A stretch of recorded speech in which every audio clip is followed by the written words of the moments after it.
and welcome to Identify, the news, views and insights from within the events industry, brought to you by Identity. I have the absolute pleasure of being joined by one of our senior creative technologists at Identity, Phil Maggs, and I'm Michael Gietzen, Managing Director of Identity.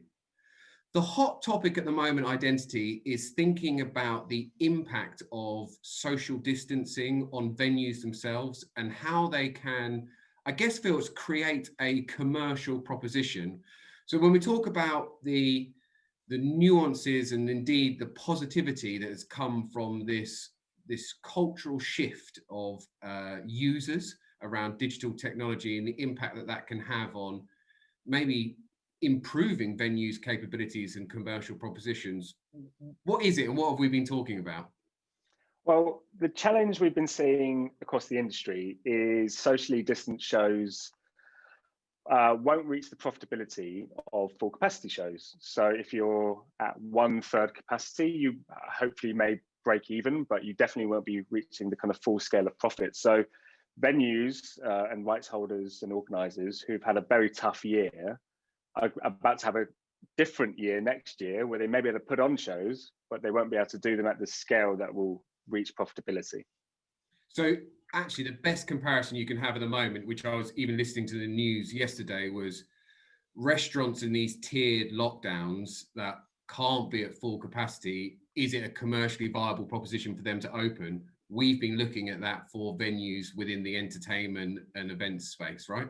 Absolutely. And what's interesting about and what's different about the entertainment and event space is consumer behaviors changed over the course of this year. So what was previously unfeasible to sell live streams or sell digital tickets to digital events because it wasn't really seeded in the zeitgeist of the consumer consciousness, now is feasible. So it's actually an opportunity to grow a whole new channel and a whole new revenue stream for venues and rights holders. But it's also a bit of a risk if they don't get on board with it as well. So they could be cut out.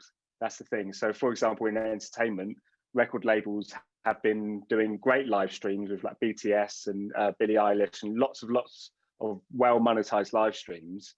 But they don't need venues for that. So venues need to come up with a compelling proposition that means they're still really useful, and then they can make more profit with it. Yeah, exciting. So if that's the problem that we're posing, what are some of the solutions that you've been working on? So the very simple way of putting it is to unify the marketing and the ticketing for live events. So you give consumers choice at the front end. So you can say, we are putting on this amazing piece of content. You can either choose to come to it physically in person if you can get there, or you can choose to watch the live stream and then what else comes along with that live stream as well. So the live stream doesn't have to be just a YouTube live stream coming out. It could be a whole virtual venue, and that virtual venue could have merchandising options. It could have places to meet and greet. It could have backstage tours and all the things you probably couldn't do in real life. You probably couldn't go into an artist's dressing room in real life. You could do that with a virtual tour. So there's lots of opportunities to come alongside that, but it all stems from making sure people know that these things exist, the consumers know that these things exist, and creating a really succinct value proposition that means that they will pay for a digital ticket, which may be lower cost than a physical ticket, but you could potentially say sell 4,000 physical tickets to an arena show or to a large event physically, but you might be able to then sell 40,000 digital tickets for less of a cost.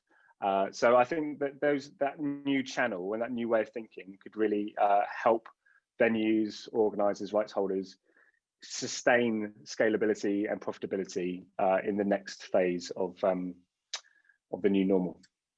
And I think it's a good time to end. And one of the things, I've just finished writing a blog article on a very similar point, which is around, I liken COVID and the impact of virtual events like the internet in 1997, when they talk about a generation that understands there isn't a distinction between online and offline, but actually it's just the real world. And I feel if anybody said it's a live event or a virtual event post-COVID, it won't happen. It will be an event can either be in a live format or virtually. And we've even seen it that even Formula One and Formula E and other sporting events, it's not a cheaper ticket to come virtually, it's just a different experience. And I think that artists and music artists, it will absolutely be the way that you can have your live gig, but you might just say to your mates, oh, I'm going to the so-and-so gig, but you're going virtually this time. And you have to understand